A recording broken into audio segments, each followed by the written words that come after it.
What is up, guys? J'espère que vous allez bien, que vous êtes en pleine forme. Bienvenue sur le podcast Conversation Awesome avec Karmakin. A place where we speak Franglish, say the word awesome a lot, mais surtout un endroit d'inspiration et d'éducation pour vous aider à optimiser votre santé globale from the inside out.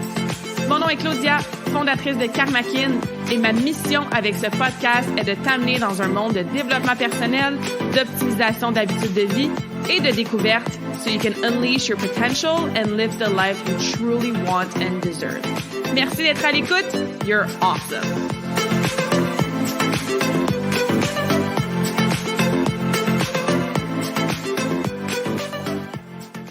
Bonjour tout le monde, bienvenue sur la nouvelle conversation awesome de la semaine. Bienvenue si c'est ta première fois sur le podcast et re-bienvenue si t'es ici de temps en temps ou à chaque semaine. J'espère que tu vas bien, j'espère que tu es en forme, j'espère que tu as de l'énergie.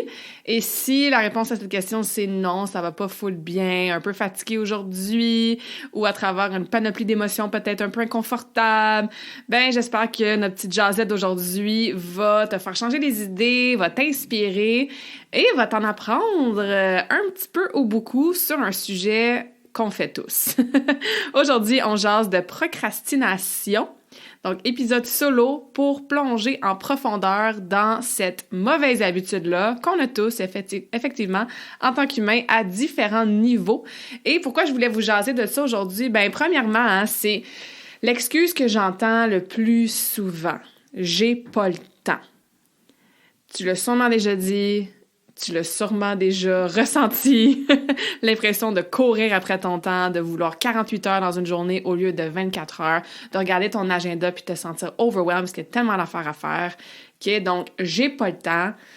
C'est souvent l'excuse que j'entends. Ceci étant dit, je veux te renvoyer à l'épisode 52 dans lequel j'avais parlé de l'importance de faire un time audit, donc d'évaluer son temps pour se rendre compte, que l'excuse de ne pas avoir le temps, c'est peut-être pas tout à fait ça la bonne chose à dire. On devrait plutôt dire qu'on perd du temps dans la vie et qu'on n'est peut-être pas super top avec notre organisation du temps ou peut-être notre gestion du temps ou peut-être nos priorités. Donc, il faut regarder cet aspect-là aussi plus que de juste s'en tenir à « j'ai pas le temps ».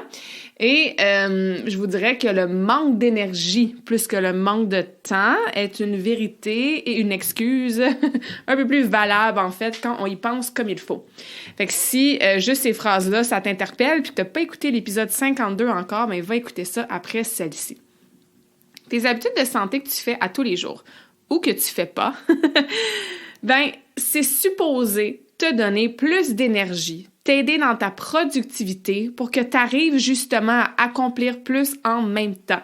Donc, vois cette petite mini-partie du podcast comme mon rappel, si c'est pas quotidien, c'est au moins hebdomadaire, hein, mon rappel pour toi de vraiment prioriser tes habitudes de santé. Tu le sais, quand tu vas marcher dehors, prendre l'air, quand tu t'entraînes, tu as plus d'énergie, tu es moins fatigué. Quand tu manges bien, puis que tu digères mieux, puis que tu t'hydrates, t'as moins mal à la tête, ton système il est moins en train de digérer, d'avoir mal au ventre, d'être bloated, de perdre de l'énergie sur la digestion versus mettre de l'énergie sur le focus, la concentration, la productivité. Et ça, c'est sans parler de la nature des aliments que tu manges, donc la qualité de ce que tu manges qui influence directement cette productivité-là par la concentration, par le focus, par l'attention. Donc, encore une fois, ça, c'est mon petit rappel pour toi de regarder où est-ce que tu en es avec tes habitudes globales de santé en ce moment. Qu'est-ce que tu veux prioriser, non seulement pour t'aider avec ta gestion du temps et ton énergie, qui est reliée d'une façon ou d'une autre avec la procrastination, on va en parler tantôt, mais juste là, avec le printemps qui est à nos portes, là, enfin, c'est ça, hein, je vous encourage toujours à faire un petit bilan de où est-ce que vous en êtes avec vos 4 piliers là, au niveau des habitudes de santé, donc entraînement, nutrition, mindset et récupération. Fait que pour revenir à notre sujet plus précis d'aujourd'hui, la procrastination, faut savoir qu'effectivement, ça fait pas mal partie de la nature humaine. Je lisais certaines statistiques, bon, c'est pas la science infuse exacte, hein, mais à peu près 20% de la population en général s'auto-identifie comme étant des procrastinateurs ou des procrastinatrices, qu'on dit au féminin? Bref, il y a au moins 50% des étudiants qui procrastinent et le pourcentage, évidemment, serait beaucoup plus haut que ça si on prenait en compte quand on procrastine peut-être juste une fois de temps en temps, fait qu'on s'identifie peut-être pas comme procrastinateur, et quand on procrastine sur une tâche précise. Par exemple, moi, si tu me poses la question juste, Claudia, est-ce que tu es quelqu'un qui procrastine, ou plutôt, est-ce que tu t'identifies à une procrastinatrice? J'aurais tendance à dire non. Mais si tu me dis, est-ce que tu procrastines parfois sur X ou est-ce que ça t'est déjà arrivé de procrastiner ou est-ce que tu procrastines une fois de temps en temps? Bien, c'est sûr que je réponds oui. C'est toujours dit comme 20%, ça a peut-être pas l'air beaucoup, là, mais ça, c'est vraiment relié à l'identité. Je pense que si on demandait aux gens, est-ce que tu as déjà procrastiné dans ta vie, tu sais, plus qu'une fois, c'est sûr qu'on lève tous la main. Je lisais un autre article aussi super intéressant, mais un peu alarmant en termes de chiffres, hein? C'est-à-dire que la procrastination s'est augmentée de 300% en 40 ans. Et en même temps, c'est pas si surprenant que ça, parce qu'avec tout ce qu'on fait sur nos téléphones et toutes les distractions et les notifications et les réseaux sociaux et les courriels et l'accessibilité à autant de distractions, de stimuli dans notre journée, ben c'est sûr qu'on risque de procrastiner quand on a Netflix dans notre face ou quand on a notre Instagram qui est à nos côtés, puis que c'est bien plus facile de scroller que de faire la tâche qu'on veut pas faire. Donc, c'est choquant comme statistique, mais en même temps, je pense que tu vas être d'accord avec moi, c'est pas si surprenant que ça allait autant augmenter dans les 40 dernières années. Puis tu sais, la procrastination, en fait, là, ça nous amène une frustration, c'est sûr. Tu sais, on est conscient, on le fait quand même. On le sait que si on arrêtait de procrastiner, ça nous réglerait bien les problèmes, on aurait moins d'excuses, on serait en général dans un meilleur état, peut-être une meilleure humeur, parce que quand tu procrastines quelque chose, ben on va voir les raisons après, mais tu sais, je prends l'exemple de juste parce que ça te tente pas de le faire, ça te tente pas de faire ta tâche, t'es pas motivé. Mais c'est sûr que t'es comme en mode un peu découragé, un peu déçu de toi. Tu t'étais fait une promesse de faire X puis t'as pas respecté ta promesse. Fait que ça n'aide pas vraiment avec ton estime de toi non plus. Fait que tu sais, ça sert pas à grand-chose de positif de procrastiner. On est programmé pour rechercher le plaisir en tant qu'humain là. Versus faire les tâches qui sont moins nice et qui nous amènent moins de joie puis de plaisir dans le moment présent ou au moins à court terme. Fait que c'est, encore une fois, j'aime pas utiliser le mot normal, mais c'est très commun et comme je disais, ça fait un peu partie de la nature humaine pour les raisons externes environnementales à l'extérieur de nous, pour des raisons à l'intérieur de nous aussi, mais en comprenant aussi ce que je viens de dire, c'est qu'on est littéralement programmé en tant qu'humain à rechercher le plaisir rapide. C'est pour ça que rester sur le sofa, c'est plus appealing. Ça nous tente plus que, mettons, d'aller faire un entraînement difficile. Sauf si tu as déjà une passion, une bonne habitude pour l'entraînement difficile. Manger du chocolat, probablement que ça nous amène plus de plaisir sur le goût que la salade de brocoli. Remettre à demain ou à la semaine prochaine tes impôts, faire tes taxes, faire ton meal prep ou n'importe quelle autre tâche que t'aimes pas tant que ça, pour à la place, dans le moment, aller faire quelque chose que tu aimes, ben c'est normal que tu vas avoir tendance à procrastiner. L'humain aime beaucoup plus faire des choses qu'on aime, ça, c'est tout à fait logique. Mais c'est quoi les conséquences, en fait, de procrastiner? C'est sûr que si c'est une fois de temps en temps, puis bon, c'est pas une problématique pour toi, ça va, mais ça peut facilement et rapidement devenir quelque chose qui apporte des conséquences assez négatives, parfois même graves là, au niveau de votre vie.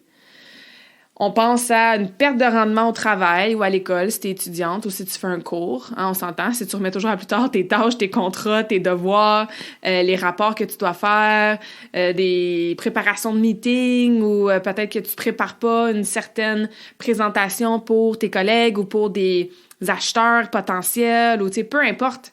Tu sais, si moi, par exemple, je procrastinais la création de programmes d'entraînement à mes clientes, puis que j'arrive à leur appel de coaching, puis je suis comme « Ah ouais, non, ça me tentait vraiment pas de faire vos programmes la semaine passée, fait que je les ai pas faites. » Fait que, tu sais, t'attendras à la semaine prochaine ou t'attendras quand ça va me tenter. Ben, c'est sûr que ces clientes-là risquent de pas se réabonner avec moi. Donc, évidemment, hein, perte de rendement au travail. Ça amène du stress, parce que quand tu remets tout à plus tard, ben des fois, il y a des deadlines, hein? Puis quand on a des deadlines, déjà dans un horaire occupé, puis qu'on voit ça arriver, bien c'est là qu'on peut devenir très anxieuse, très stressée sur comment je vais réussir à tout faire ce que j'ai à faire avant telle date. Oh, shit, je suis supposée préparer telle affaire avant demain midi, j'ai toujours remis à plus tard, puis là, oh my god, il me reste juste genre 12 heures pour le faire. Ou procrastiner l'étude, encore une fois, avec l'exemple des étudiants, je pense que c'est facile à visualiser. Ben, on est peut-être pas mal plus stressé. Il y en a qui disent qu'ils étudient mieux à la dernière minute, là. Mais tu sais, on est pas mal plus stressé quand on a un rapport de 40 pages ou un projet à faire pour le lendemain parce qu'on a procrastiné et qu'on est à la dernière minute. Une autre conséquence qu'on oublie peut-être quand on pense à la procrastination, mais il y a comme une diminution de l'estime de soi. Comme j'expliquais tantôt, tu sais, quand tu procrastines puis que tu fais pas ce que tu as dit que tu allais faire, ben tu te prouves à toi-même que tu respectes pas ton engagement personnel. Et ça peut amener du découragement, ça peut amener de la déception. Et effectivement, tu deviens quelqu'un qui rend pas ses comptes personnels à soi. Fait que ton estime de toi, la valeur que tu te donnes en tant que personne, ben ça peut effectivement être affecté. Ça peut amener des problèmes financiers. Bon, je reprends mon exemple de programme. Si toutes mes clientes me lâchent parce que je procrastine toujours la préparation de leurs appels ou leur programme d'entraînement, bien c'est sûr, je vais faire moins d'argent si toutes mes clientes me lâchent. Peut-être que c'est la même chose si tu remets toujours à plus tard justement tes taxes ou tes impôts, puis là, tu as des paiements de carte de crédit qui sont pas faits, puis là, il y a des dettes qui s'accumulent, puis des pénalités parce que tout est en retard. Ben, tu sais, problème financier égale stress, égale tout ce que ça implique. Donc, c'est pas génial, c'est sûr. Ça peut amener même des ennuis de santé, des problèmes au niveau de ta santé. Si on parle de procrastiner tes habitudes de vie, ben à qui le dis-tu, là, tu sais? C'est ce que je vous parle quasiment à chaque semaine, que je mets toujours de l'avant à fond dans mon coaching. Les habitudes de vie, c'est tellement, tellement important. Tu deviens ce que tu fais à tous les jours, à toutes les semaines. Fait que si tu procrastines toujours ton inscription au gym, tu procrastines toujours de t'acheter, je sais pas moi, un blender pour pouvoir faire tes smoothies le matin parce qu'un de tes objectifs, c'est d'améliorer la chose que tu manges quand tu te réveilles le matin. Ou peut-être que tu veux juste commencer à déjeuner le matin ou peu importe. Mais ça peut amener des ennuis de santé à ce niveau-là. Je reparle du stress. Le stress, il est relié à genre toutes les maladies, là, comme 99,9% des maladies. Mais plus tu es stressé, plus ton taux de cortisol il reste dans le tapis de façon chronique, c'est sûr que ça va avoir une influence sur ton bien-être. Fait que tu sais, les problèmes sont nombreux, ils peuvent vite s'accumuler. Puis une chose que je voulais dire aussi à ce niveau-là, c'est que procrastiner, là, c'est pas nécessairement la même chose que remettre à plus tard pour des raisons valables ou pour des bénéfices. Et je vais vous donner des exemples. Tu sais, tantôt, je vous disais, il n'y a pas grand-chose de positif à procrastiner, mais vous allez peut-être à faire, ouais, mais des fois, je dois reprioriser mon horaire puis je dois remettre à la semaine prochaine une tâche. Ça, c'est différent. Quand c'est fait de façon intentionnelle, encore une fois, pour des raisons qui sont valables pour toi, pour aller chercher des bénéfices dans ta vie, que ce soit pour ta santé, pour ta santé mentale, pour ta profession, pour ta vie personnelle, ben j'appelle pas ça procrastiner, j'appelle ça tout simplement replanifier ou remettre à plus tard. Par exemple, justement, tu regardes ton horaire cette semaine puis t'es comme « Oh my God », faut que j'allège mon horaire. Il faut que je replace des choses, que je reschedule certaines affaires parce que comme j'y arriverai pas. Il y a trop d'affaires dans mes journées de planifier. En plus, je sais pas moi, je vais être dans ma semaine, fait que je sais que mon énergie va être moins haute. En plus, on a de la visite des beaux-parents en fin de semaine. En plus, on a les enfants qui ont telle activité à l'école. Donc, peut-être que mon ménage du printemps que je voulais faire mardi après-midi, je peux le remettre à la semaine prochaine. Ça, c'est différent que d'arriver au mardi après-midi, quand tu es supposé faire ton ménage du printemps, tu avais bloqué du temps pour ça, et là, tu fais comme « Ah, ça me tente pas », puis tu t'écrases sur le sofa, puis tu scrolls sur Facebook, puis tu recheckes tes courriels, puis tu procrastines parce que tu es comme « Ah, ça me tente pas de le faire, je le ferai plus tard cette semaine ». On voit la différence, hein? Les deux ils ont des intentions différentes, même si dans les deux cas, la conclusion, le dénouement est le même. On a remis le ménage du printemps à la semaine prochaine. Si tu files pas vraiment, là, que tu es malade physiquement ou que, je sais pas moi, tu as une nuit d'insomnie, que tu es super fatigué, que tu es dans ta semaine, que tu as des gros symptômes ou que ça va juste pas au niveau émotionnel ou énergétique, ben tu as le droit de t'enlever des choses de ta plate, ton assiette, et de remettre à plus tard. Encore une fois, pour de vrai, tu files pas. Donc, tu te rends service en remettant plus tard une certaine tâche. Peut-être que durant ta semaine ou durant ta journée, il y a d'autres priorités qui ont fait surface. Donc, encore une fois, c'est pas que tu procrastines de peut-être prendre 1 heure de ton temps un jeudi soir pour faire tes impôts ou pour, je sais pas moi, faire un petit meal prep avant la fin de semaine pour t'assurer que tu continues à bien manger durant ta fin de semaine. Tu avais planifié de faire ça, mettons, de 7 à 8 jeudi soir, mais là, paf, il y a une priorité qui arrive cette soirée-là. Peut-être que malheureusement, ton enfant s'est blessé à sa game de soccer puis il faut que tu ailles à l'urgence le soir. Peut-être que tu as un enfant qui a de la difficulté avec des devoirs puis il faut que ça soit fait pour le lendemain puis c'est peut-être lui qui a procrastiné. Puis tu dis « OK, ben non, mais je vais prendre ma soirée pour l'aider. » Tu as peut-être un dégât d'eau dans ton sous-sol puis tu dois vider l'eau qui est dans ton sous-sol. Bref, on comprend le principe. Il y a une priorité qui arrive qui fait en sorte qu'on n'a pas vraiment le choix de remettre à plus tard. Encore une fois, différent de procrastiner. Et le dernier exemple que je voulais vous donner aussi, c'est que des fois, on remet à plus tard parce qu'on a besoin de plus de temps pour réfléchir ou plus de temps pour la créativité.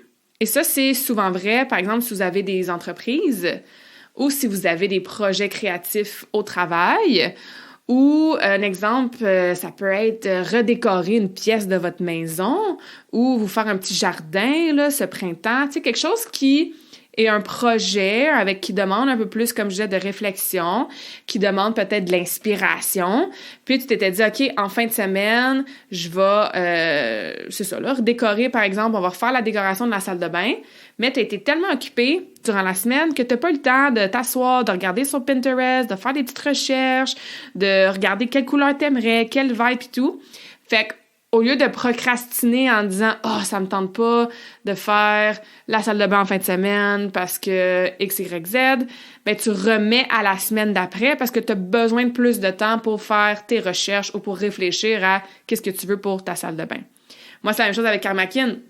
Je suis là-dedans en ce moment, là. J'ai comme une idée vague qui s'en vient de plus en plus précise sur qu'est-ce que j'aimerais lancer prochainement au niveau genre d'un cours, d'une masterclass, rechanger un petit peu ou plutôt re-optimiser mon programme de coaching en one-on-one. Mais je suis pas prête à lancer ça genre le 25 avril. Tu sais, en ce moment, quand j'enregistre ça, on est comme 2-3 semaines avant le 25 avril, ben, je vais remettre à plus tard mon deadline. J'ai la flexibilité de le faire. Si j'ai pas de boss, c'est moi qui décide quand je fais mes trucs pour Karmakin. Fait que ça, c'est un bel avantage pour moi. Mais 2, c'est pas que je procrastine, genre, ça me tente pas de travailler sur la prochaine masterclass. C'est que j'ai besoin d'un peu plus de temps pour avoir l'idée vraiment qui est un hell yes dans mon intuition. Qu'est-ce que j'ai vraiment envie de vous coacher ou de vous créer pour le printemps. OK, donc, je voulais prendre le temps de donner ces exemples-là juste pour qu'on soit un petit peu plus subtil puis un petit peu plus dans le détail avec quand est-ce qu'on procrastine puis quand est-ce qu'on remet à plus tard pour des bonnes raisons. Alright? Fait que j'espère que ça fait du sens et j'espère que tu t'es peut-être reconnu dans certains exemples aussi pour peut-être te donner un peu plus de bienveillance puis pas être en mode genre « Oh my God, je procrastine tout le temps puis je remets toujours tout le temps plus tard, tout à plus tard. » C'est peut-être pas toujours le cas, mais si c'est le cas, ben continuons la conversation avec pourquoi on procrastine. Il y a plusieurs raisons de procrastination, puis ça là, ça va être super important parce que après ça, je vais vous parler de comment on fait pour arrêter de procrastiner. Puis l'étape 1 à mettre de l'avant, à faire absolument, à prioriser, c'est de savoir pourquoi tu procrastines. Fait que si tu veux savoir comment arrêter de procrastiner, il faut que tu saches pourquoi tu le fais. Parce que le pourquoi, la raison de pourquoi tu le fais, c'est ça qui va dicter qu'est-ce que tu dois faire pour arrêter. Puis je vais vous donner des exemples super précis, vous allez voir. Fait que écoute attentivement, puis pense à peut-être aujourd'hui même ou cette semaine ou tu sais dans le dernier mois, des moments que tu as procrastiné. Tu as procrastiné sur quoi? Qu'est-ce que tu as remis à plus tard? Et dans les exemples de raisons de pourquoi on procrastine, essaie de voir, toi, c'est quoi les raisons principales qui reviennent régulièrement. Donc, évidemment, la première, c'est qu'on a une mauvaise gestion du temps. J'en ai parlé au début, là, je vais pas répéter ce que j'ai dit encore une fois. Allez écouter l'épisode 52. Mais la gestion du temps, c'est tellement important. Ce que tu fais avec ton temps, comment tu utilises ton temps. Et ça ne veut pas dire que tu es occupé fois 1000, non-stop, go, go, go, sans arrêt, du moment que tu te réveilles au moment que tu vas te coucher. Pas du tout. quand tu arrives à bien gérer ton temps, justement, il y a des moments dans ta journée, dans ta semaine que tu peux scroller sur Instagram, que tu relaxes, que tu te reposes, que tu as du me time, que tu prends un break. On procrastine parce qu'on gère pas bien notre temps. On a des méchantes longues to-do list, on a 1 million d'affaires à faire pour le lendemain, c'est mal organisé dans notre horaire, on n'a pas anticipé certaines choses, fait qu'on arrive, puis on est un peu en... c'est quoi l'expression en anglais, là? Analysis by paralysis. T'analyses ton horaire, t'analyses tout ce que t'as à faire, puis tu restes paralysé parce qu'il y a vraiment trop de choses à gérer dans ton temps. OK? Donc ça, c'est une première raison. Une autre raison, mauvaise estime de toi. Puis je vais mettre ça aussi avec la peur du jugement ou le perfectionnisme. Ça, c'est super intéressant comme association. Des fois, là, tu procrastines parce que tu es perfectionniste. Tu vas pas faire la chose, l'action, tant et aussi longtemps que la chose en soi soit parfaite ou tant et aussi longtemps que toutes les conditions autour de la chose en soi soient parfaites. Je prends un exemple, encore une fois, dans ma business. Si j'attendais que chaque épisode de podcast soit parfait avant de les publier, si j'attendais que chaque page de mon site Internet soit parfait avec les photos parfaites, le copy à l'écriture, le texte parfait, la vitesse du site, bref, si j'attendais que tout soit parfait avant de le publier, si j'attendais que chaque story Instagram que je poste ou chaque publication que je mets du texte soit parfait avec les bons emojis puis la bonne petite musique dans les stories puis pas de faute d'orthographe, ça, je suis quand même pas si pire là, pour les fautes d'orthographe. Là. Je pense que c'est une de mes bonnes forces, mais bref, tu comprends. Il n'y en aurait pas de Karmakin. Il n'y en aurait pas. Okay? La perfection, ça n'existe pas. Puis on va parler après des solutions. Si toi, tu procrastines parce que tu attends que tout soit parfait, mais encore une fois, sois bien honnête, bien franche avec toi-même. Est-ce que tu procrastines certaines choses parce que c'est pas parfait à ton goût? Parce que tu n'as pas assez confiance en toi pour le faire? Parce que tu as peur de te faire juger? Okay? C'est des grosses questions, puis ça demande de se regarder dans le miroir, puis d'être franche avec soi-même, encore une fois, dans le non-jugement, dans l'observatrice, dans la bienveillance. Mais je vais répéter la question, est-ce que tu as tendance à procrastiner parce que tu as peur de te faire juger? Fait que c'est comme une façon de te protéger. Si je fais pas X, c'est que je le remets à plus tard, cette tâche-là, puis que je l'attaque pas, ben je la fais pas. Fait que pendant ce temps-là, il y a personne qui peut me juger. Si je fais pas telle tâche tant qu'elle n'est pas parfaite, ben encore une fois, je la fais pas, je la remets. Elle sera jamais parfaite. Fait que je me protège parce que tant que cette tâche-là n'est pas faite, ben encore une fois, ça peut pas affecter ma confiance en moi, mon estime de moi. Il y a personne qui va le juger. Et moi-même, je le jugerai pas moi-même si c'est un jugement personnel que vous avez. Ensuite, manque de concentration. J'ai parlé, par exemple, de l'effet de la nutrition sur la concentration, sur le focus, sur l'attention. Tu sais, là, quand tu lis le même paragraphe 3 fois, là, puis tu comprends pas trop, puis tu t'as oublié, puis il faut que tu le relises parce que tu n'as rien retenu de ce que tu as lu, ben peut-être que tu as manqué de concentration.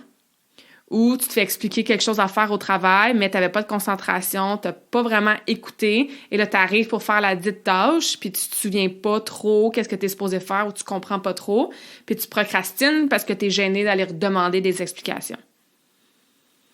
Ou tu t'assois, tu dis « Parfait, je vais faire mes taxes, je vais faire mes impôts, je vais, je sais pas moi, classer telle affaire, je vais faire une tâche administrative, par exemple. » Mais t'es pas concentré, fait que tu checkes ton téléphone à chaque 5 minutes, le chien passe, tu joues avec 10 minutes, tu te lèves debout, ton ami t'appelle. Fait que finalement, t'as plus le temps de faire ta tâche, tu la remets à la semaine prochaine. Donc, le manque de concentration, ça aussi, c'est une raison assez commune. Le manque d'intérêt, de motivation. Le fameux mot motivation, ça me fait toujours sourire, parce que je sais que c'est tellement un mot mis de l'avant, surtout dans mon domaine. Hein? Et il n'y a rien de mal avec la motivation, mais ce qui est mal avec la motivation, c'est qu'on ne se fie qu'à ça. Et on pense qu'elle va rester une fois qu'elle est là, ce qui est complètement faux. Ça reste jamais 24 heures sur 24. Donc, c'est sûr qu'on procrastine beaucoup, comme j'ai expliqué au début, sur des tâches pour lesquelles on n'a pas d'intérêt et qu'on n'est pas motivé à faire. Il y en a, moi, des choses que je ne suis pas tant motivée à faire avec ma vie ou avec Karmakin. Par exemple, il n'y a pas grand-chose que je n'aime pas, mais les reçus, Mes clientes qui ont des reçus en naturopathie, en kinésiologie, parce qu'en passant, c'est quelque chose que je peux vous offrir si vous avez des assurances qui couvrent ce genre de services-là. C'est pas ma tâche préférée de, comme à chaque mois, signer des dizaines et des dizaines et des dizaines de reçus, puis à chaque fois d'écrire à la main mon numéro de téléphone, mon numéro de thérapeute, mon adresse. C'est quand même long, c'est redondant, c'est vraiment pas la tâche la plus excitante. Mais, encore une fois, quand on va parler des solutions tantôt, je vais vous expliquer comment j'arrive à la rendre plus nice. Comme ça, ça fait en sorte que je procrastine pas trop. Ensuite, on a parlé de la peur du jugement, mais aussi la peur de l'échec, qui va un petit peu avec le perfectionnisme, la peur du jugement, la mauvaise estime de soi. Donc, c'est sûr que si tu as peur d'échouer ta tâche à faire ou ce que tu remets au lendemain ou à la semaine d'après ou au mois plus tard, quand on a peur d'échouer quelque chose, des fois, on le fait juste pas. Parce que de pas le faire, ça fait moins peur que de le faire puis de peut-être perdre, échouer, se tromper, etc. Sinon, il y a évidemment la fatigue. Quand on est fatigué, on a évidemment plus tendance à procrastiner, surtout des tâches qui nous demandent peut-être, encore une fois, plus d'énergie, plus de concentration, plus d'engagement, peut-être plus de temps aussi. Donc, le sommeil qui est évidemment intimement lié à tes habitudes de vie. Donc, super important de garder ça en tête. Et finalement, c'est sûr qu'il y a des troubles plus importants de santé physique et ou santé mentale, qui ont un effet assez, encore une fois, intime avec la procrastination.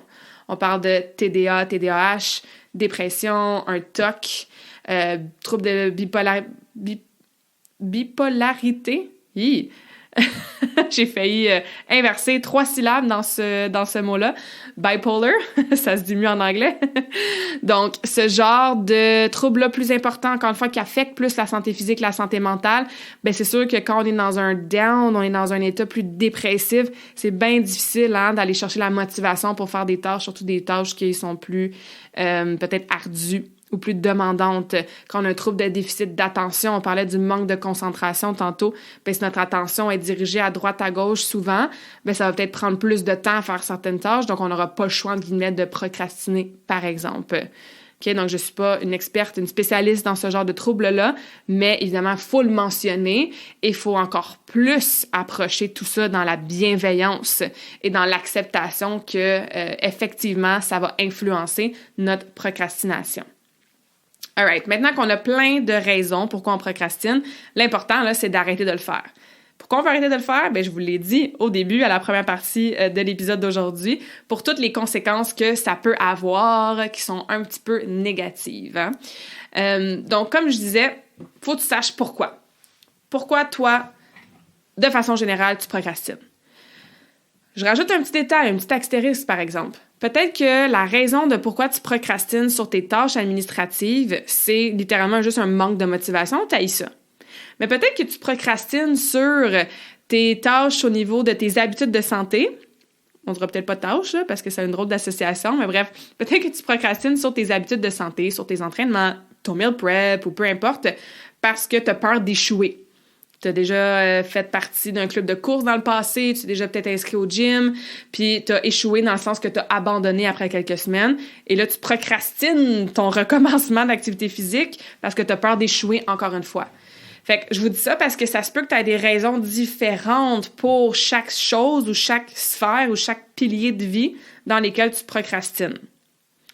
Alright? Fait que garde quand même en tête et écris-le. Si tu as un papier-crayon en ce moment, ce serait une bonne idée de prendre des notes parce que peut-être en ce moment, ta raison principale, c'est parce que tu manques de concentration, mais peut-être que dans les 2-3 prochaines semaines ou les 2-3 prochains mois, tu vas te rendre compte que tu procrastines ailleurs, peut-être dans une nouvelle tâche au travail parce que ça te stresse puis tu as peur de te faire juger par tes collègues.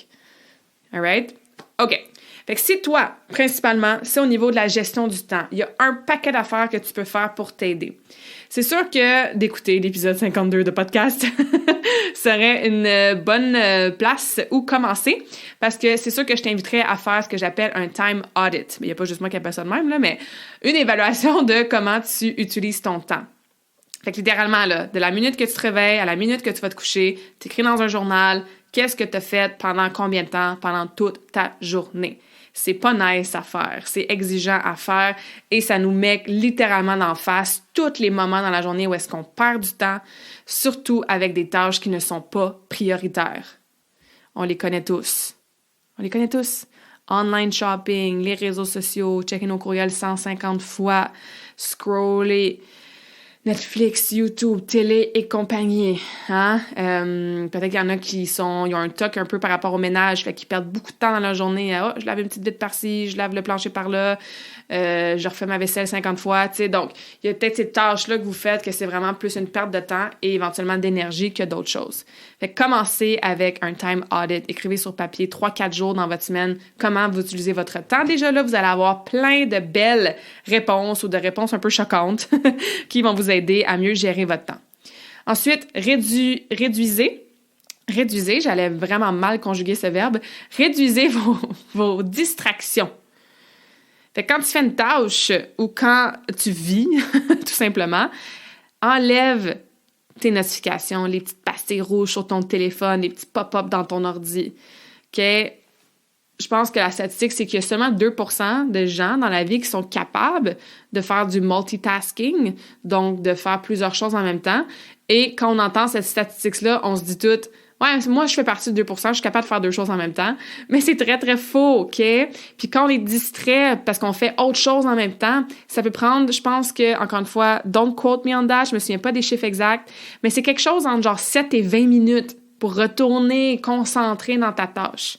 Fait que toi, tu penses peut-être que de checker ton message texte puis de répondre vite pendant que tu écris ton rapport ou pendant que tu fais ton meal prep ou quoi que ce soit, il n'y a pas grand-chose là, ça te prend juste 30 secondes, mais juste ton attention qui est dirigée de part et d'autre, ça devient assez difficile après de se remettre dans la tâche et de réaliser le tout plus rapidement et efficacement. Divise tes tâches. Donc, si tu as une grosse tâche à faire, exemple ton ménage du printemps, puis que ça semble un peu overwhelmant ou que tu as l'impression que ça va te prendre vraiment beaucoup de temps, fait que tu le remets toujours à plus tard, mais est-ce que tu peux diviser ça en petites tâches? Fait que peut-être que ton ménage de printemps, tu veux faire ton cabanon, ton sous-sol, puis je sais pas moi, ton garde-robe d'entrée là, avec tout le linge, puis les bottes, puis tout ça. Peut-être que dans ton sous-sol, tu divises encore. Tu veux faire la salle de jeu des enfants puis ton bureau. Peut-être que dans la salle de jeu des enfants, tu divises encore, puis tu veux faire telle armoire avec tel bac de jouets. Peut-être que ta tâche que tu fais cette semaine, c'est le bac de jouets, puis c'est tout. Au lieu de dire, mais je vais faire le ménage de printemps au complet. Tu as bien moins de chances de remettre à plus tard le ménage d'un bac de jouets que le ménage du printemps au complet. Donc, divisez vos tâches. Simplifiez vos to-do list. Parlant de to-do list, il y a des gens qui adorent les utiliser, il y a des gens qui en ont trop, il y a des gens qui en ont une. Il n'y a pas de science infuse, je pense, avec les to-do list. Il y a différentes études qui démontrent différentes choses. Moi, j'aime bien avoir ma to-do list complète, encore une fois, de business, là. Mes autres tâches, mettons, de vie personnelle, c'est ça, c'est plus comme une autre liste à me souvenir, là, plus qu'à faire. Mais ma grosse to-do list, oui, elle est longue, sauf que je la divise. Et à tous les soirs, je choisis 3 choses prioritaires pour le lendemain. Ça, c'est quelque chose qui fonctionne très bien. Par expérience personnelle, c'est quelque chose que je conseille aussi à mes clientes, entre autres dans le défi Karmakin. On a une habitude Win the Week qui est ça. Prends 3 choses dans ta liste, ta longue to-do list, et choisis-les pour le lendemain qui sont prioritaires.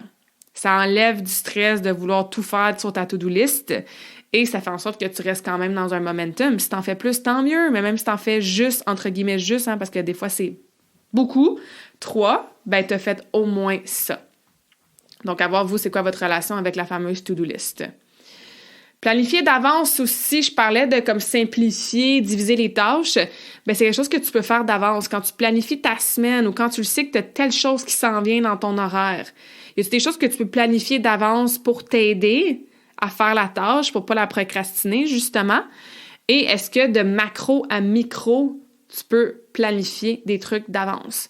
Donc, peut-être que tu as un objectif dans ta business, dans ton entreprise, je sais pas moi, peut-être que tu es professeur, puis tu le sais que dans un mois, il y a telle activité avec tes élèves que tu dois organiser.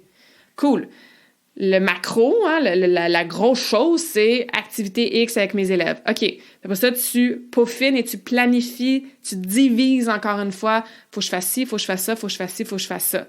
OK, j'ai 10 affaires à faire pour m'assurer que l'activité avec les élèves soit prête puis soit un succès dans un mois. Parfait. Est-ce que je peux planifier où est-ce que je vais mettre dans mon calendrier ces 10 choses-là?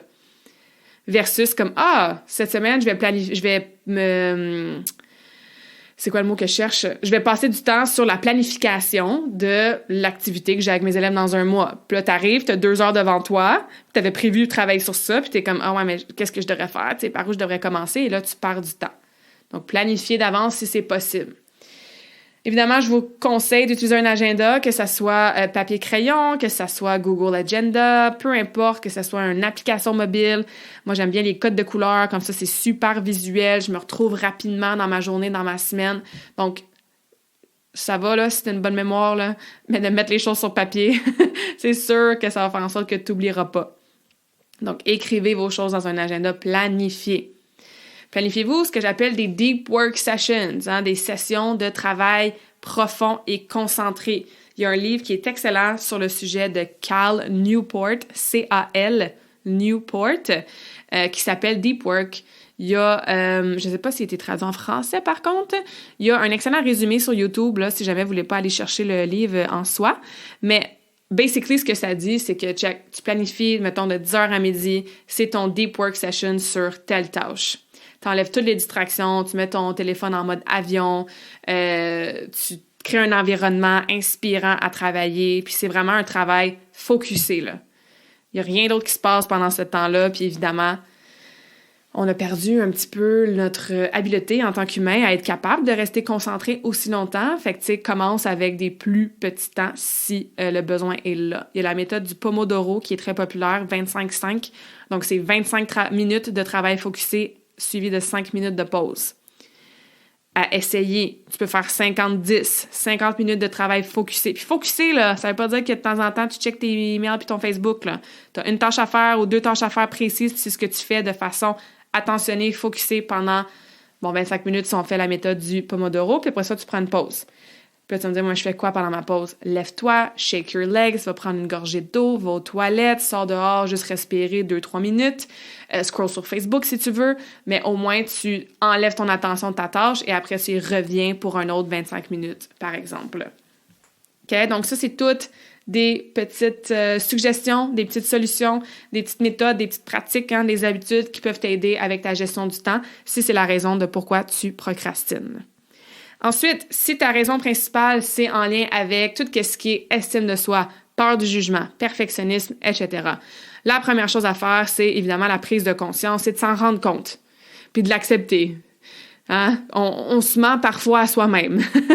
On se dit « je vais le faire quand ça va être parfait ». Ou « mais non, mais je le fais pas parce que je veux travailler encore un petit peu dessus » ou comme « non, ça va être encore mieux quand je vais avoir fait telle affaire, donc je vais le remettre à la semaine prochaine » ou « tu sais, comment j'ai besoin de plus de temps pour ma présentation ». On se ment à soi-même, en fait. On se convainc que c'est la raison de pourquoi on procrastine, mais dans le fond, là, si on se pose vraiment la question, c'est juste parce qu'on a ces petites peurs-là, puis c'est correct de les avoir. Mais étape numéro 1, c'est d'en prendre conscience. OK? Ensuite, c'est de... Je sais que vous le savez, là, logistiquement parlant et rationnellement parlant, mais il n'y a rien de parfait dans la vie. Okay? La perfection, ça n'existe pas. Ou on pourrait dire « everything is perfect », mais on ne rentrera pas dans cette façon spirituelle de voir les choses. Mais ce que je veux dire par là, c'est que tu le sais. Je sais que tu le sais, là, que tu n'es pas parfaite, je suis pas parfaite, il n'y a rien de parfait dans la vie, OK? Fait que de se rappeler ça, quand on est en mode genre « c'est pas encore assez bon » ou « c'est pas encore assez parfait », j'ai vu une phrase là, je vais vous la partager, que j'ai trouvé absolument awesome là, quand on est dans ce mindset-là. C'est de passer de la logique de perfectionnisme vers une logique de perfectionnement permanent. Moi, j'ai trouvé ça genre mind-blowing comme expression, là. Je vais répéter. Fait qu'au lieu d'être en mode perfectionnisme, être perfectionniste, t'es en mode de perfectionnement permanent, perfectionnement constant. Fait que fais-la la tâche, fais-la ta présentation, publie ta story sur Instagram, je sais pas moi, fais-la ton premier entraînement, fais-la ta nouvelle recette de smoothie. Puis peut-être qu'elle sera pas parfaite, mais au moins tu vas l'avoir faite et tu peux la perfectionner de façon permanente. Au lieu de viser la perfection puis de jamais le faire parce que tu n'atteins jamais la perfection. Vous comprenez la différence? C'est je fais mon smoothie, je fais ma vidéo, je fais tel rapport pour mon boss, je fais peu importe. Et je peux le perfectionner tout le temps de façon permanente. Il y a toujours place à amélioration. Puis en plus, quand tu vas l'avoir fait out there, quand tu vas l'avoir mis out there plutôt, quand tu vas l'avoir fait, avoir été dans l'action, bien, tu vas avoir du feedback qui va t'aider à faire le perfectionnement par la suite. Puis commence petit, hein? Je vais prendre un exemple, mettons si tu veux publier ton premier blog, ou tu veux écrire un livre, ou que tu veux, je sais pas moi, prendre des cours de chant puis faire un concert, ou tu veux t'inscrire dans un club de course pour faire ton premier demi-marathon, par exemple. Tu sais, n'importe quoi que tu veux atteindre, mais que tu as encore une fois peur du jugement, perfectionniste, tout ça, bien commence petit. Tu sais, ça n'a pas besoin d'être une vidéo YouTube d'1 heure que tu publies la première fois. Ça peut être une story genre de 30 secondes. Tu sais, ça n'a pas besoin d'être un workout au gym où est-ce que tu essaies toutes les machines. Tu peux y aller au gym puis en essayer 2. Tu sais, si tu as peur des machines, c'est un peu intimidant puis tu sais pas comment ça fonctionne. Peut-être que ton premier meal prep du dimanche, ben tu coupes tes légumes puis tes crudités pour la semaine puis c'est tout. Puis la semaine prochaine, peut-être que tu peux préparer un déjeuner d'avance, tu sais, au lieu de te lancer dans les 150 Tupperware pour toute ta semaine avec toutes tes collations, tes déjeuners, tes dîners, tes soupers. Donc, commence petit, ça fait moins peur. Ça te met dans un momentum. OK? Ensuite, si tes raisons de procrastiner, c'est plus en lien avec, on va se le dire, hein, ça te tente pas. T'as pas d'intérêt, t'as pas de motivation, ça t'emmerde, ça t'ennuie, mais comment peux-tu le rendre plus agréable? Comment est-ce que cette tâche-là, you can make it more fun? Je reviens à mes reçus. Fait qu'à chaque fois que je fais mes reçus, premièrement, je les fais debout. Ça a l'air banal, là, mais ça fait en sorte que je me lève de ma chaise, je suis debout, je peux même genre mettre de la musique parfois, puis je danse un petit peu pendant que je les écris. Peut-être que c'est, je sais pas moi, une tâche que je fais quand je bois genre mon petit bubbly water ou mon eau Lacroix, puis en même temps je bois quelque chose que j'aime au niveau du goût. Fait que je rends l'expérience plus agréable. Je me mets dans la gratitude fois 1000. Donc avant de commencer, avant d'ouvrir mon pad de reçu, au lieu de faire comme j'ai genre 1 heure de reçu à écrire puis ça me tente pas, ben je mets mon environnement, comme je vous l'ai dit, avec ma petite musique, mon petit eau sparkling water, puis je suis dans la gratitude, je suis comme hey, tous les reçus que j'ai à faire là, ça veut dire que c'est tous les paiements que j'ai reçus ce mois-ci. Ça veut dire que c'est toutes mes clientes qui me font confiance puis qui me payent genre pour un service Karmakin que je leur rends. C'est vraiment awesome. Fait que, tu sais, si ça veut dire qu'il faut que j'écrive des reçus une couple d'heures par mois pour les envoyer à tout le monde, ben tant mieux. Tu sais, ça montre vraiment là, que c'est des gens que j'aide. Puis je peux être vraiment reconnaissante pour ça. Tu sais. Fait que être dans la gratitude, ça peut nous aider à shifter un peu notre perspective quand c'est des tâches que ça nous tente pas. Est-ce que tu peux déléguer tout simplement? Ah, moi, j'ai Jen qui est mon bras droit dans Karmakin. Il y a bien des tâches que c'est ça. C'est pas ma force. Je suis pas si bonne que ça, moi, pour faire des beaux designs super beaux. C'est pas mon passe-temps préféré non plus. Fait que je lui délègue quand il y a des designs à faire. Souviens-toi de ton why aussi, ton pourquoi. Je reviens, par exemple, à l'entraînement. Peut-être que tu veux perdre du gras pour te sentir plus en confiance dans ta peau, te sentir bien dans ta peau, confiante dans ton corps, parce que ça se reflète dans la femme que tu es avec ton conjoint ou la mère que tu veux être pour tes enfants, tout ça. Ben, si t'es pas motivé pour aller t'entraîner, souviens-toi de pourquoi tu as dit que tu allais t'entraîner. Hein, ça, on en parle souvent, c'est important. Travaille ta vision aussi, travaille tes objectifs. Des fois, on manque d'intérêt et de motivation parce qu'on ne sait pas trop pourquoi on fait ça. Oui, il y a le why, là, mais il y a aussi la vision de comme, OK, cette tâche-là me permet de faire un pas vers l'avant, vers ma vision, vers ma mission, vers les objectifs que je veux atteindre. Et ça fait en sorte comme, OK, c'est peut-être pas la tâche la plus awesome en ce moment, mais ça fait partie du bigger plan, ça fait partie du plan de match qui va me permettre de me rapprocher de ma vie idéale, ma journée idéale, ma dream life, mon higher self ou peu importe. Puis l'autre chose que je veux dire par rapport à ça, c'est de écrire dans un petit journal ou dans tes notes de cellulaire, quelque part que tu vas garder, là, que tu auras facilement accès par la suite. Écris comment tu te sens après avoir fait la dite tâche que tu avais envie de procrastiner ou de ne pas faire. Tu sais, là, après l'avoir fait, là, ton workout pour lequel tu n'étais pas motivé, là, après avoir fini ton admin du mois de mars, après avoir fini ton meal prep le dimanche après-midi, après avoir terminé le ménage de ton cabanon, après, tu sais, je vous donne des exemples comme ça assez communs, là. Comment tu t'es senti après? Écris-le, ça. Je me suis sentie satisfaite, accomplie. Ah, j'ai la tête tranquille. Yes, c'est fait. Je suis fière de moi. Parce que la prochaine fois que tu vas vouloir procrastiner, tu peux littéralement retourner lire ces mots-là, puis tu vas te convaincre toi-même, parce que c'est toi qui as écrit ces mots-là. Fait que quand ça te tentera pas, mais tu vas dire, OK, ça me tente pas en ce moment, là, mais hey, la dernière fois que j'ai fait mon meal prep la semaine passée, là, aïe, je me sentais tellement satisfaite. J'avais tellement un poids de moins sur les épaules durant la semaine. OK, ça me tente pas, mais moi-même, je suis capable de me convaincre que ça va valoir la peine de le faire, même si ça me tente pas en ce moment. Je continue. Si tes raisons de procrastination, c'est plutôt en lien avec un manque de concentration, un manque d'énergie, un manque de sommeil, ben ça va être une phrase, ma recommandation, priorise et optimise tes habitudes de santé. Bouge, mange bien, équilibré, bois assez d'eau, aie de la couleur dans tes assiettes, focus sur des aliments le plus près de la nature possible, évite de grignoter toute la journée, évite de manger en trop grosse quantité, qu'est-ce qui est transformé, qu'est-ce qui est trop sucré, trop salé, trop gras, trop calorique, qui priorise une routine du soir qui est optimale pour te mettre dans un état optimal pour avoir un sommeil de qualité, prends de l'air, va en nature, joue dehors. OK, mais bref, ça n'a pas besoin d'être compliqué la santé, mais c'est sûr que ça a un effet direct sur concentration, énergie et ton sommeil, évidemment. Et finalement, je vais finir avec quelques trucs plus globaux qui ne sont pas nécessairement en lien direct ou spécifique avec une raison spécifique, mais des choses que je voulais quand même vous dire pour vous aider avec votre procrastination. Hein. Profite de ton matin pour tes tâches qui sont plus comme meh. Les tâches là, que ça te tente moins, que tu as besoin de plus de discipline, plus de coups de pied dans le derrière, fais-le le matin. C'est sûr que, bon, si le matin, t'es dans un espèce de méga chaos super rapide, pas le temps de niaiser, t'as les enfants, les lunchs, les ça à faire, je te dis pas de le faire là, pendant que t'es dans cet état-là, mais une fois que t'as ton temps pour toi, là, commence avec tes tâches qui sont moins appealing, tu sais, qui te tentent moins. Commence avec tes tâches qui te demandent plus de focus. C'est pour ça que, tu sais, souvent, l'entraînement de le faire le matin, là, c'est fait. C'est fait parce que plus tard dans la journée, vous le savez, la fatigue s'accumule, ça nous tente moins. Ça nous tente moins, puis il y a souvent des imprévus qui se passent. Fait qu'essaie d'optimiser comment tu utilises ton matin, quitte à te lever un petit peu plus tôt.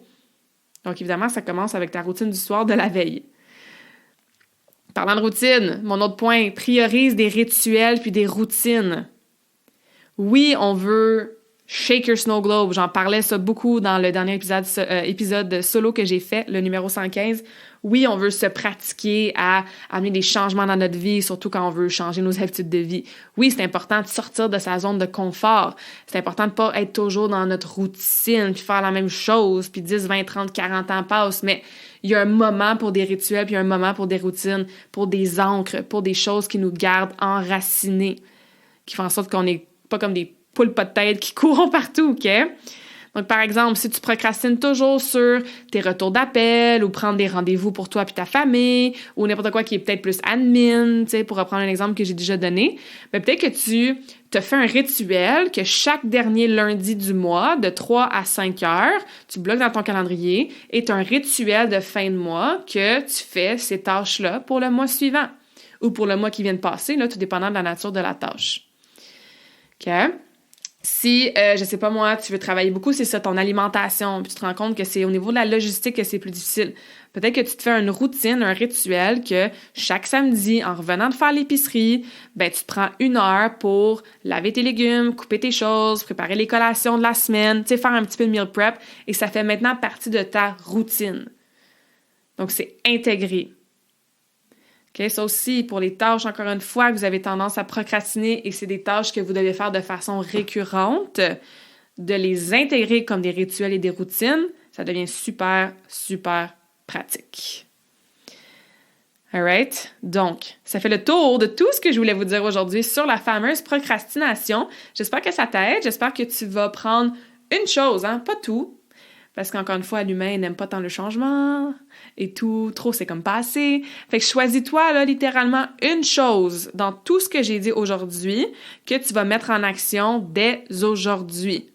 Puis tag-moi sur Instagram, envoie-moi un courriel, partage le podcast dans tes stories, puis écris-moi ou envoie-moi, ou bref, partage-nous là, c'est quoi la chose que tu vas faire dès aujourd'hui pour t'aider à arrêter de procrastiner. Alright? Puis réécoute l'épisode si tu as besoin parce que j'ai donné beaucoup de trucs, beaucoup d'exemples, beaucoup de raisons aussi, beaucoup de différences avec remettre à plus tard versus procrastiner, beaucoup d'explications sur c'est quoi les conséquences de le faire. Donc, c'était un gros épisode, là. C'est rare qu'ils sont pas assez... c'est quoi le mot que je cherche, là? Assez parsemé de beaucoup d'informations, mes conversations awesome, hein? Ça s'appelle des conversations awesome pour une raison. Mais n'hésite jamais à réécouter. C'est comme quand on lit un livre une deuxième fois, ben souvent on lit différemment ou on comprend quelque chose un petit peu plus en profondeur. Et si tu connais quelqu'un qui procrastine, ben envoie-lui l'épisode, s'il vous plaît. Ça me fait toujours plaisir d'augmenter mon reach avec les épisodes de podcast. Et c'est grâce à vous, grâce à vos reviews, grâce à vos partages. Donc, merci. Ça vous prend 2-3 secondes et ça pourrait aider plus de gens à moins procrastiner. Donc, je vous laisse comme à chaque fin de conversation awesome avec un quote. Celui-là, je l'ai littéralement trouvé sur Google, donc je vais pas vous mentir, ça vient pas de moi, de mon inspiration du moment. Je l'ai trouvé sur Google. Il me fait bien sourire, bien rire, donc peut-être que ça va occasionner le même petit smile pour vous aussi. Alors le voilà. Ça part bien, hein? La procrastination, c'est comme une carte de crédit. C'est bien du plaisir jusqu'à temps que tu reçoives la facture. Donc, procrastination is like a credit card. It's a lot of fun until you get the bill. Fait que c'est le fun, hein, procrastiner, puis choisir juste des tâches qu'on aime faire, puis qui sont faciles, puis qui sont peut-être plus lazy, puis que nous amènent justement du petit plaisir à court terme. C'est le fun. Sauf que ça devient moins le fun quand tu commences à ressentir les effets négatifs de la procrastination. Fait que payons en cash au lieu de payer par carte de crédit. Et comme je disais, utilisons au moins une chose d'aujourd'hui pour procrastiner de moins en moins dans les prochains jours et les prochaines semaines. J'espère que cette conversation awesome t'a inspiré. Et d'ailleurs, I would love to hear back from you. Rejoins Karmakin sur les réseaux sociaux and tag me in a post pour partager ce que tu retiens de cet épisode. Je serais vraiment grateful aussi si tu pouvais me laisser un rating and review pour le podcast. Ça me permet d'avoir un impact positif sur plus de gens comme toi. Merci beaucoup d'avoir été à l'écoute and until next time, je te souhaite une journée awesome.